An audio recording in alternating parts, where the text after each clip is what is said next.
Only 3 nights in, and Jessica finds herself embroiled in the game already. Talking to those who may hold influence and power, and trying to keep the eyes off of her from those that want her killed. Let's see what night 4 brings us.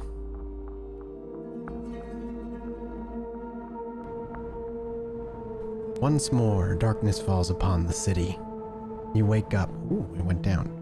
You wake up same as you have these past few nights, in a windowless room. As you pry open the reinforced steel door, you look out the window to see, invariably, a sky bereft of sunlight. And then it hits you. The hunger. For a moment, you let yourself wonder if there will ever come a night when it's just not there. Given that you've learned thus far, you probably have as much chance of kickstarting your heart with jumper cables.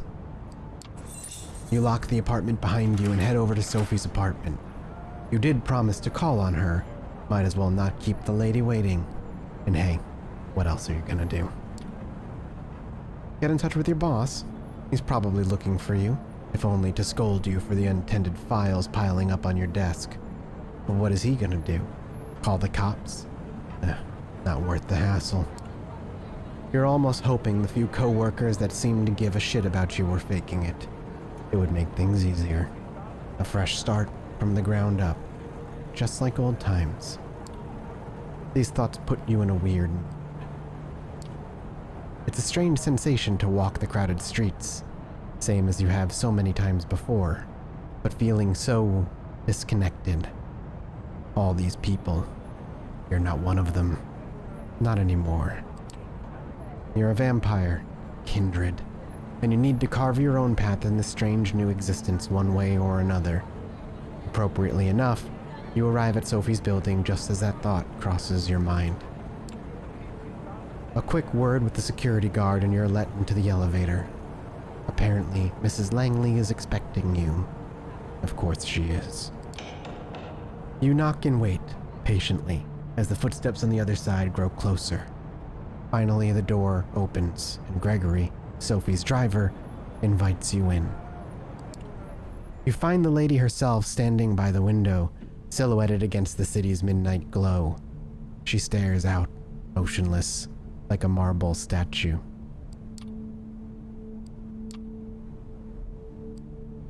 Good evening, Sophie.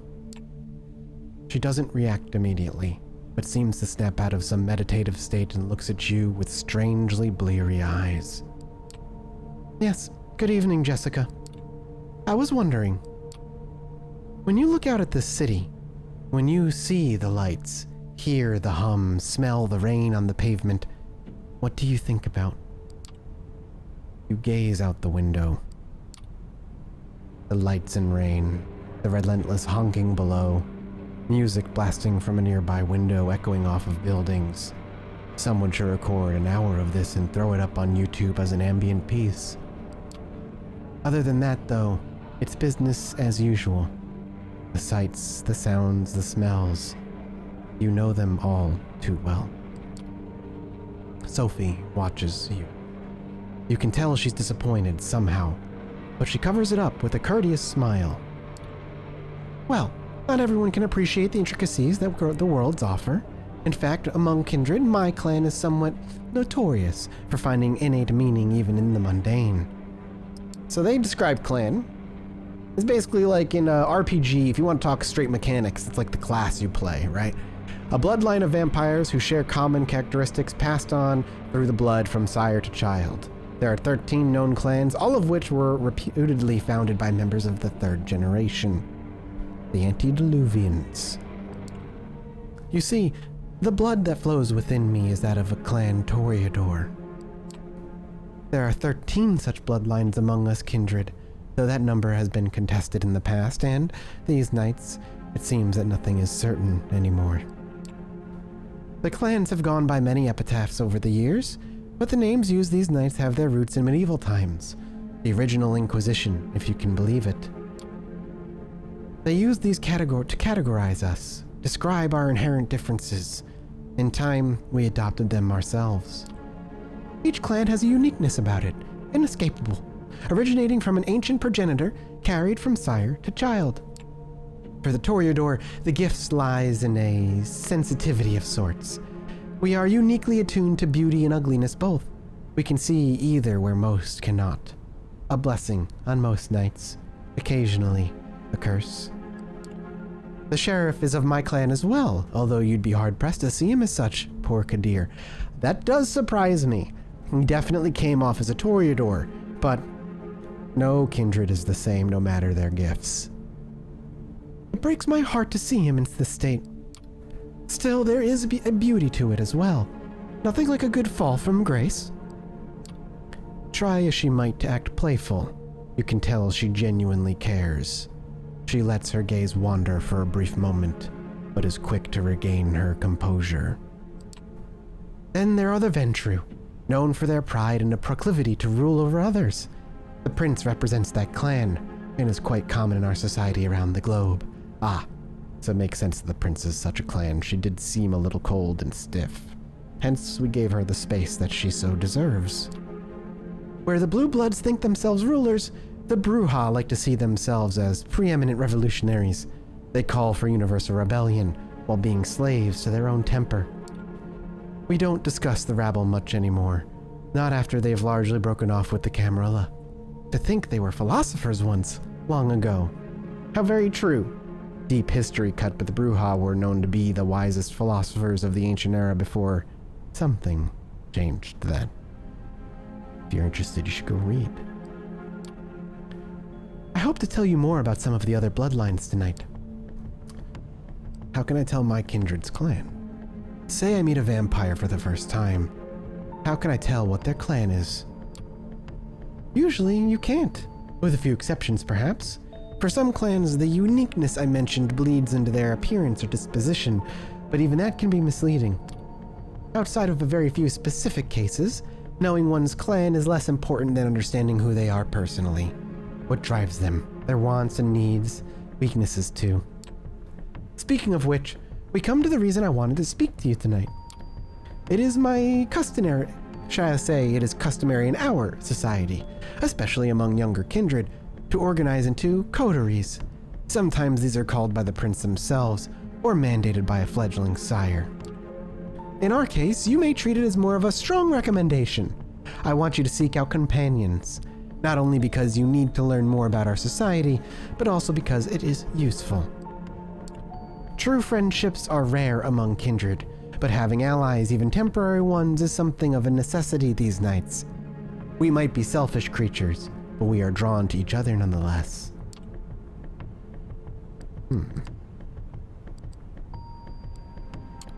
So tell me then, are you part of a coterie? Any close allies? I do have those that I trust enough to work with, yes. Not a coterie exactly, though I've joined several of those over the years. Not in over a century, though. You, however, you would do well to meet with some of the city's younger kindred and see if you can find a connection. It's an essential experience for one so young. She puts on a mysterious smile. I spent some of my precious time last night asking around, pondering potential kindred for you to meet. Came up with a short list of contacts. I hope you'll appreciate the gesture. Forging a partnership with them might offer perspectives and viewpoints that I cannot provide, lenses through which to view our kind. They are all members of the Camarilla, of course, more or less. Alright then, let's hear it. Who's on the list? Eager to learn about them, I see. Good, I'm glad. So let us start with the Tremere. They are a powerful clan, disliked by many, but feared and respected by even more. They have been an important pillar of the Camarilla since the very beginning. They are blood sorcerers. Blood sorcerers. You flash back to one of those nights when your ex would stay up late playing video games. Not a pleasant connotation. Sophie snickers. Oh, child, don't be caught with that look on your face when you meet with a warlock in person. They really are adept at using vitae, their own as well as others. The unique and potent effects, vitae another word for the blood, the power of the blood, depending on who you're talking to. Since they are quite rigid in their hierarchy, the kindred I had in mind for you might need some persuading. His name is Agathon. From what I hear, he is quite the scholar, very ambitious. The child of a noted Tremere here in New York, Aisling Sturbridge. Spend enough time with Agathon and I'm sure you'll run into her sooner or later. Blood magic is intriguing. This whole blood magic thing sounds intriguing. Oh yes, fascinating. It is also a well-kept secret of the Tremere. Don't expect them to share it right away. Some things have to be earned. Anyway, if you wish to contact the young Tremere, I hear you can usually find him in a New Age bookstore out on Broadway. The Tremere have one of the workshops there. Gregory will give you the details. Now, this next recommendation comes with a bit of a caveat. As you recall me saying, most bloodlines have unique features that might not be obvious at first glance. Well, there is one clan whose member wear that curse on their sleeve. The Nosferatu. The way she said it, you're pretty sure it should mean something to you. Other than sounding foreign, it doesn't ring any bells. No wonder they make their havens in sewers, abandoned buildings and such. Their appearance is hideous and obviously unnatural. Had they walked the streets like other kindred, the kind would have learned of our existence long ago. Did she just shudder? It's hard to tell with her usual complexion, but you could swear her skin suddenly took on an even more sickly color. I have one in mind isn't one big as... The one I have in mind isn't as big as an eyesore as the worst of them, but he is no Adonis either. Still, he has some talents and connections that you might find useful. His name is D'Angelo, and he has an office, for lack of a better term, in the otherwise abandoned grain terminal in Red Hook, right next to one of those Swedish stores. The name escapes me. The ones with the awful furniture. IKEA? A Swedish furniture store? You mean IKEA? Yes, that's it. My mind struggles to retain things that are aesthetically displeasing. D'Angelo does odd jobs for Kadir. Digging up dirt, locating kindred who prefer to remain hidden, the kind of work the Nosferatu are best at. He's on a case right now, something to do with the Kine murders, I think. After your initial brush with our sheriff, I think it would be wise to show some goodwill towards his agenda. Assisting D'Angelo with his investigations might be just the thing. She takes a brief pause to look out the window again. Now come with two more exotic proposals. Exotic. As if Blood Mage and the Vampire Detective were business as usual. You may have heard about the Gangrel before. They are a wild clan, in touch with their beasts in a way others might not dare attempt. They mostly keep out of big cities, but there are exceptions. Nominally, they have been a part of the Camarilla for over 2 decades, but the one kindred I would like you to meet has strong, shall we say, familial ties to their sect. Her name is Tamika. Her sire, Jezebel, was instrumental during the Battle of New York back in 1999, the very same battle that cemented the city as Camarilla domain. Sadly, her achievements have gone largely unrecognized. Tamika and a number of her siblings still reside in the domain they were awarded after the battle, Prospect Park. Jezebel herself left the city some years ago, fed up with being underappreciated.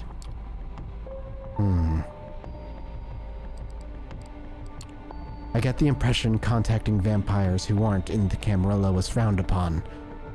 But you're saying these Gangrel aren't as a part of the sect anymore. How does that work? It's not as clear-cut. The Gangrel as a whole have sworn off the Camarilla, but individual kindred of that clan can still hold our ideals. Jezebel was one of them before she became jaded. Besides, their domain in Prospect Park has been upheld by Prince Panhard for all these years, has it not? We consider them members of the sect, and they have, for the most part, kept to themselves. Perhaps it will take a young kindred such as yourself to make them realize where their loyalties lie.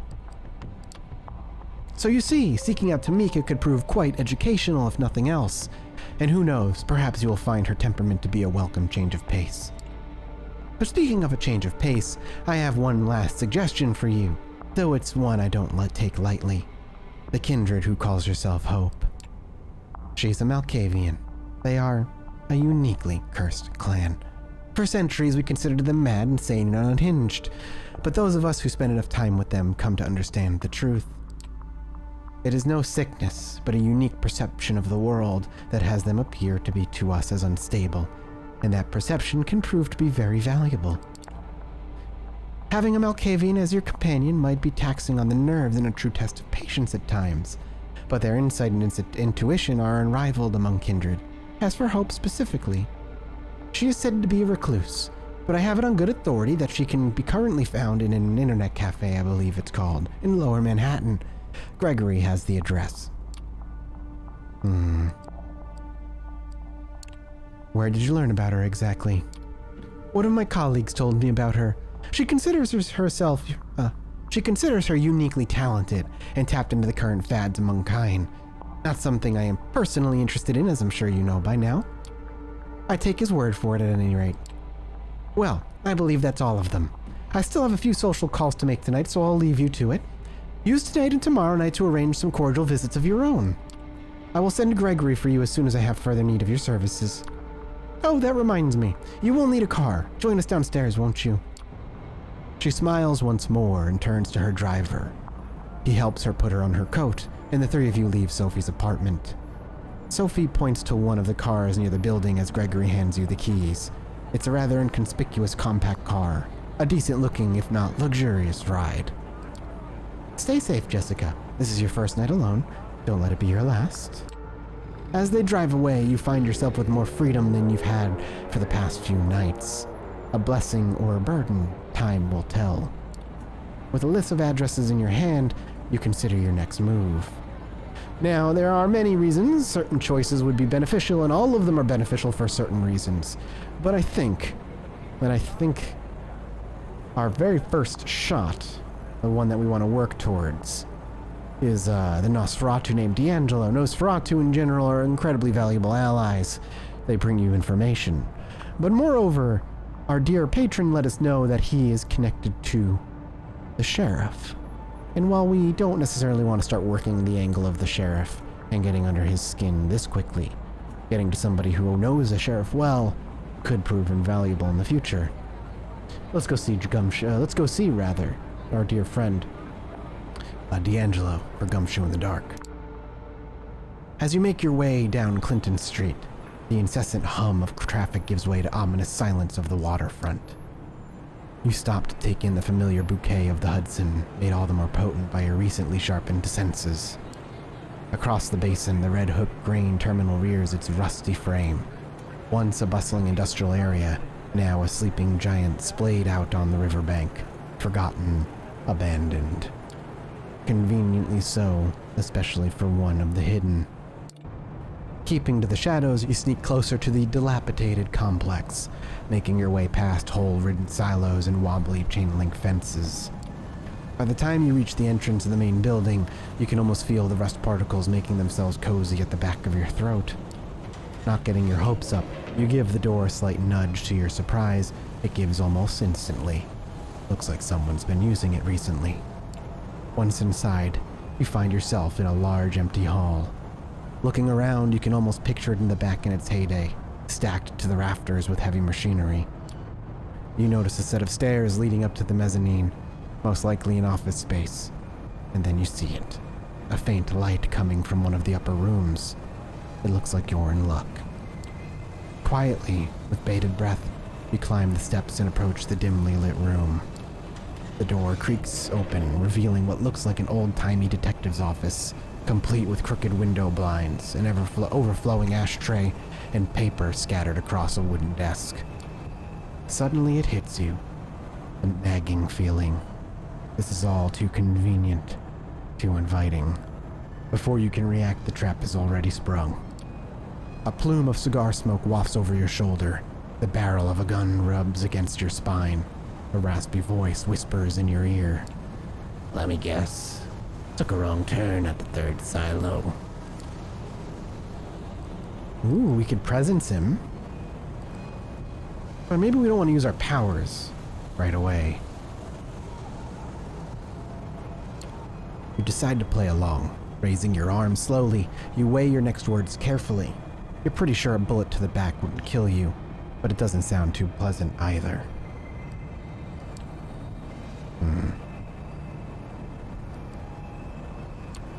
How about you lower your gun so we can talk like civilized kindred? Oh, I'm plenty civilized, see? You can feel the barrel digging deeper into your back. A double action, carbon steel framed. The finest handgun your hard-earned money can buy. Doesn't get much more civilized than that. If you're gonna shoot me, you might as well give me the courtesy of looking me in the eye. For a few seconds, the room grows quiet. So quiet, in fact, you could swear you can actually hear the smoke swirling in the air. Finally, the stranger speaks again. You know what? Fair enough. In a strange interplay of light and shadow, the stranger reappears behind the desk. Seeing him in his full, for lack of a better word, glory, you can't help but smirk. This is the dreaded Nosferatu. The way Sophie described them, you were expecting some grotesque monstrosity. But this guy, the clothes, the swagger, the hard-boiled detective routine, it all comes across as a bad joke. Still, when it comes to appearance, his lineage is undeniable. From 30 feet away, he could probably pass for a bum with a nasty skin condition. From 5 feet away, he looks like something made to be seen from 30 feet away. He leans back in his chair, casually pointing his gun at you. So, what brings you to my humble office?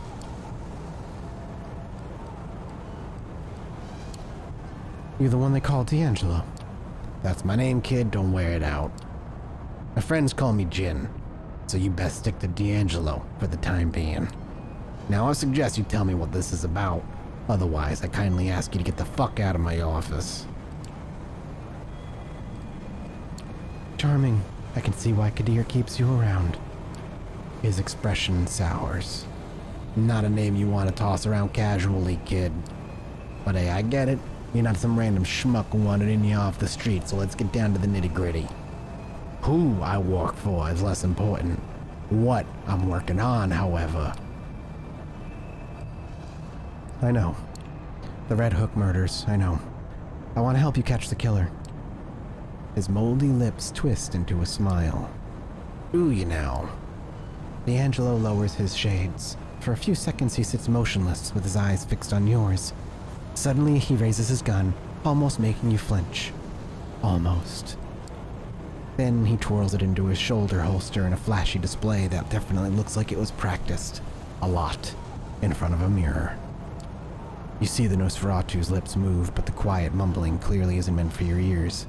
Listening in, you're able to catch snippets of his monologue. Sure, they seem to care. What was the end game? What was the angle? Everybody's got one, even if they pretend like they don't. Especially then. What the hell? Maybe this town finally got to me. He pauses, sticks a fresh cigar between his crooked teeth. Maybe a good leap of faith is just what the doctor ordered.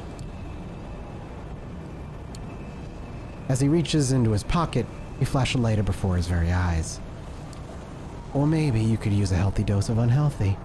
See, you play into people. You find out what they like, and you play into it. For a split second, he gives you a puzzled look. Then he leans over to your lighter, puffing on the cig as it catches fire. A wry smile comes back to his lips. I like you, kid. You might look like a used car salesman, but there's just something about you. Tell you what. I was just about to head back to the crime scene. Take a look around, refresh my notes. You can tag along if you want. Can use an assistant. Someone to take notes and make wild assumptions for me to shoot down. Who knows, if you get any good, I might consider making this a long-term arrangement. Sounds good. Sure it does, kid. I'm the one who said it. Just one more thing. You still got me at a disadvantage here. Seems like you've done some digging on me, but with you, I'm barely scratched the surface, you catch my drift. So answer me this. Who was it that sent you into my neck of the woods? Or in layman terms, who do you work for?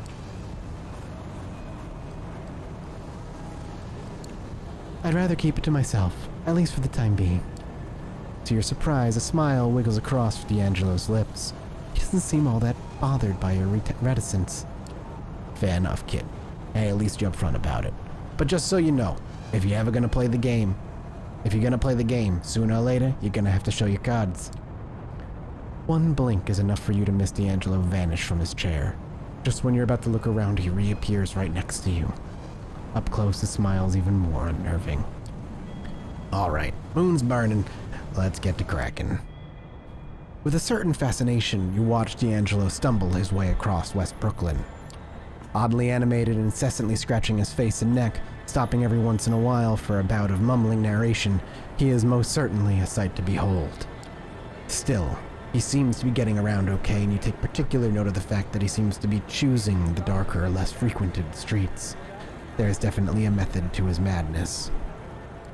Eventually, your leprous guide takes a sudden turn off of Van Brunt Street and into a particularly dingy alleyway. The torn pieces of yellow police tapes are dead giveaway. This has to be the place. Well, here we are. Time for you to earn your stripes. This is what they found him. Drained blood. Drained dry, not a drop of blood in him. Before you ask, no, I didn't get to see the body, so I don't know if there were any bite marks. So what can you tell me? You take a moment to examine the crime scene. Judging by the chalk outline on the pavement, the man was killed recently. Curiously, there doesn't appear to be a trace of blood or viscera, and you know the city's cleanup crew isn't that fast, or that thorough. Looking up, you notice a spray-painted sign on the wall. It reads, "The blood speaks," in big, crooked letters. You look to D'Angelo. The Nosferatu gives you an unexpecting look. You point at the spray-painted sign. That looks like a clue. Sure, kid. Might as well start with the elephant in the room. What do you think it means? You give the sign a good hard look. It's no Rembrandt. The writing is jagged, clearly done in a hurry.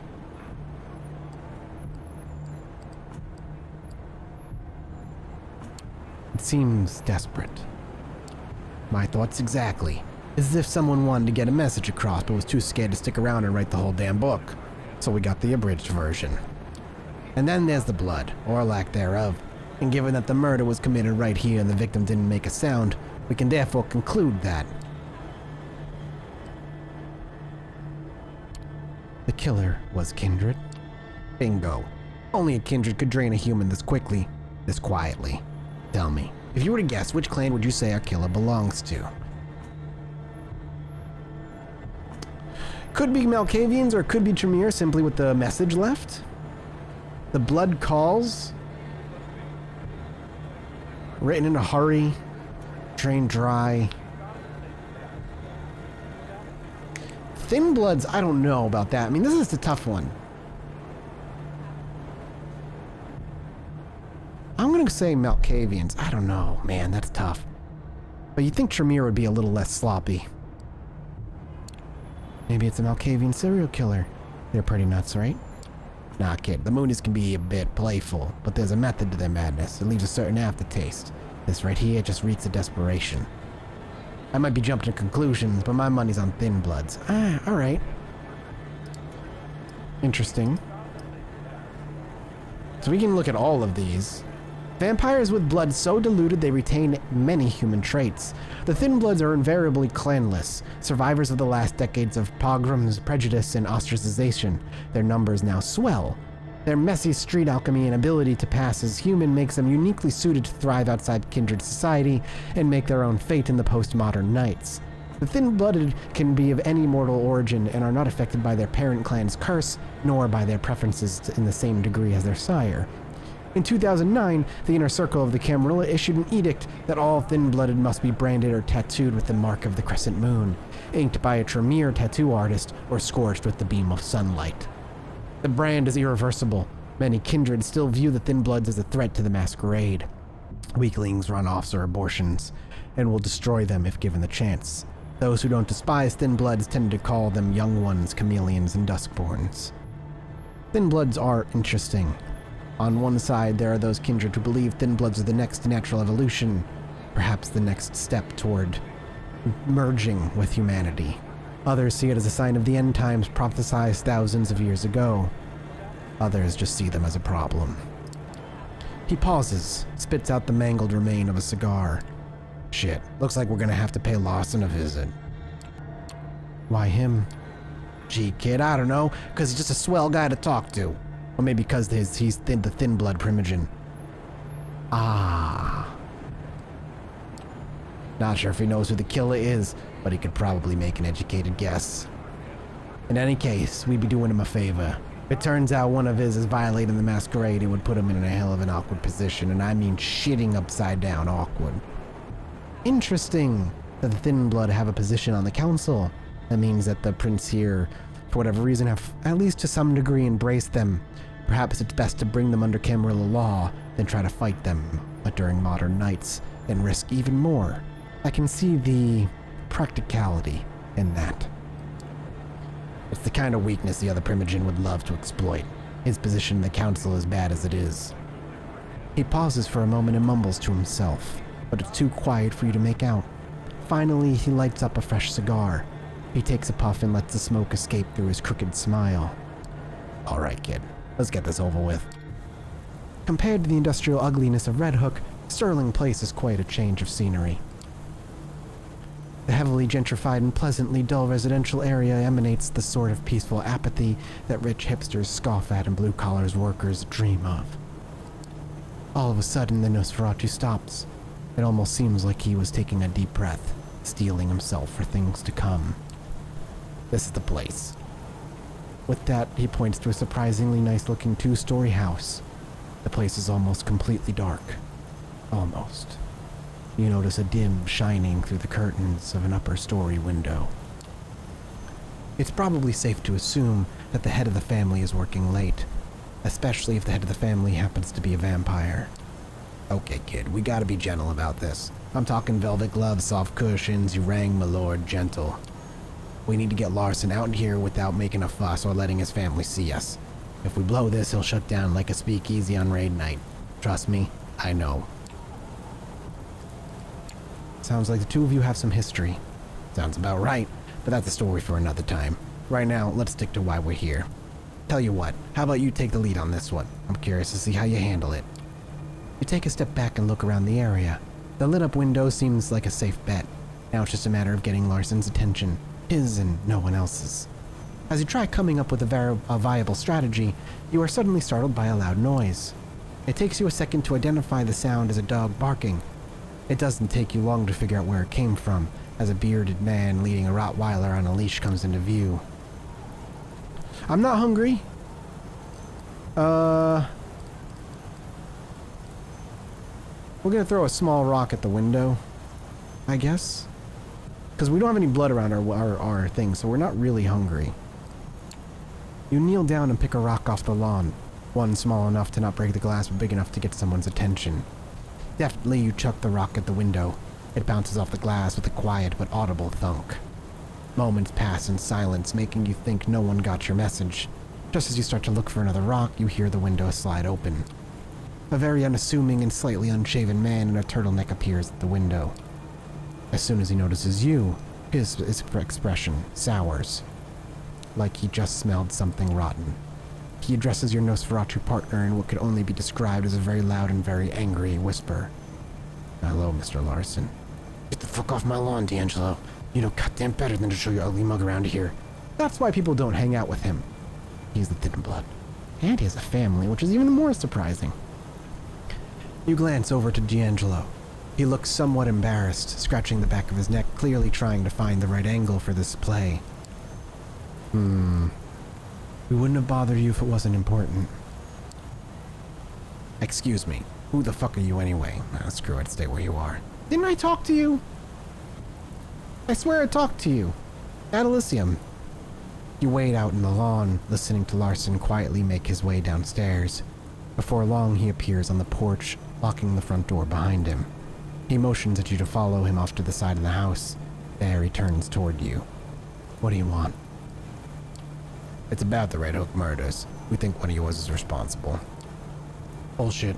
Duskborn's got enough trouble just staying alive out here. What could possibly make them openly violate the Masquerade? Desperation. Killers leaving messages. Whoever they are, I think they know something. Something they can't share with just anyone. I know it seems far-fetched, but it's the only way this puzzle fits together. Nah, I don't buy it. You're reaching. Trying to find a scapegoat. Get in on your boss's good graces. Word gets around, D'Angelo. You think I don't know who you're working for?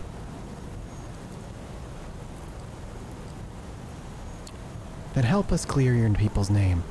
What have you got to lose? Everything. I've been a thorn in the council's side for a while now. This is just the excuse they need to get rid of me. What if it turns out one of yours did it and you sat on your hands to protect him? You think the council won't jump on that? He looks off to the darkness, pondering his options. He lets out a heavy sigh. Look, I'll ask around, consult my sources. If it turns out one of mine is responsible, they'll face justice. In the meantime, keep your deductions to yourself. I have enough trouble as it is. Deal. Good. Now if you'll excuse me, I have to get back to my family. And with that, Larsen retreats to the elusive safety of his home. You decide it's best to move along. You walk a couple blocks in utter silence. Even D'Angelo's mumblings seem to have taken a back seat. Oddly enough, you find his newfound reticence somewhat unnerving. Finally, the Nosferatu stops and turns towards you. Hell of a night. I don't know about you, kid, but I sure could use a drink. Something warm in a tall, sweaty glass. But first, let me tally your score. Let's see now. You did make a good first impression. I like someone who can talk themselves out of a tight spot. Talking's cheap, bullets not so much. You held your own at the crime scene. Nothing I haven't figured out on my own, but hey, we can't all be professionals. Finally, when the situation called for subtlety, you managed to avoid unwanted attention. Discretion is what separates a private dick from just any old dick.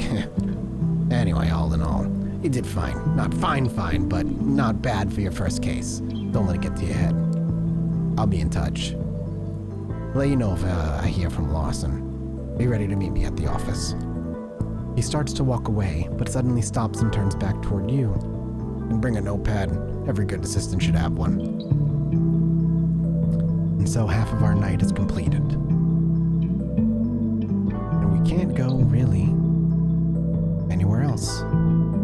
That's actually the full night. I like it. We'll see what happens tomorrow.